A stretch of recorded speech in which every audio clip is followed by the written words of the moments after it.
attendez, Stéphane. C'est la première fois qu'il fait ça. Qu'est-ce qui vous arrive? C'est la première fois que je vois saluer un invité. Non, Vous le connaissez? Non, c'est une tradition entre bourreaux, on se sert toujours la...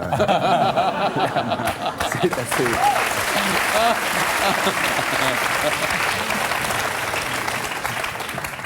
Alors, à qui allez-vous vous attaquer? J'imagine certainement pas à Jean-Baptiste, qui est notre protégé, je vous non, le pas rappelle. Jean-Baptiste, non. Et puis j'aurais des problèmes avec mon fils, donc...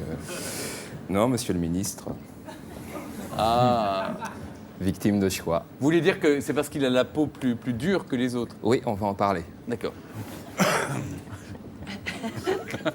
Ben c'est parti, Stéphane. Claude, je vais vous mettre à l'aigre tout de suite. Moi aussi, j'ai un humour qui fait pas tout le temps rire les profs. À propos de l'éducation nationale, vous avez dit « il faut dégraisser le mammouth ». Mon prof d'histoire géo avait un physique de mammouth laineux, exactement le descriptif du Larousse. Bourru, dos pentu, oreilles et queue minuscules. On l'appelait petite bite. Alors, ne pas confondre mammouth écrase les prix avec mamie écrase les proutes. Blague niveau CP. Ouais, un mec qui est toujours bien. Ok, toujours bien, oui. Vous dénonciez également l'absentéisme des profs. Le mammouth s'absente souvent, il disparaît même. Là, ça fait 30 000 ans qu'on n'en a pas vu. Régulièrement, on en retrouve, roupillant dans la glace, des siestes de 100 000 ans, feignasse. Alors, vous criez au scandale, 4 mois de vacances, et en plus, le mammouth prend ses congés formation sur la période de scolarité. C'est la variété des mammouths Tyroflanus, Branlus, rien à foutus. Tout ça à nos frais.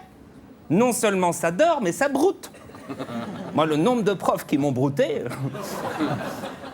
180 kilos de fourrage jour. Alors, le temps qu'ils les mâchent, qu'ils les digèrent, évitez les premiers rangs. Un gaz de mammouth équivaut à un 747 au décollage. Blague de CE1. Bon, vous dénoncez également un trop grand nombre de femmes dans l'éducation nationale. L'autorité se perd, il faut plus d'hommes. La femelle mammouth se fait chahuter.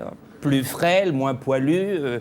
Quoique j'avais une prof de sciences nat qui avait un duvet naturel avec un poireau. Laine de verre, on l'appelait. En hiver, elle faisait ses cours fenêtre ouverte. Et puis la femelle mammouth, quand elle est enceinte, ça dure 5 ans.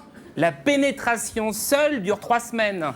Les enfants, mademoiselle Duchemin, votre professeur mammouth, essaye d'avoir un bébé. Elle sera de retour à Noël. Alors elle revient, elle peut plus s'asseoir. Une trompe de mammouth, ça fait 1 mètre. 1,20 m, 100 kilos. Ça a beau être lubrifié avec un lait de coco, ça fait mal, Stéphane, quand il avait croisé son éléphant en Inde, c'était pas facile, le retour.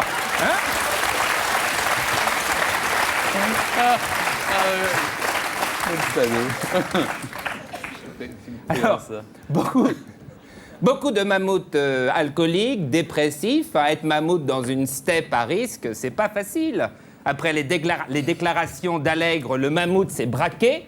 Il campe sur ses pattes arrière. C'est la variété du cégétiste Cascoius immobilis. Plus rien à faire. Faut pas faire chier un mammouth. Un mammouth qui chie, c'est impressionnant. Tu peux plus traverser qu'en quad, pardon. Blague de CO2. Alors à ce moment-là, on envoie Jacques Lang, charmeur de serpents, joueur de pipeau.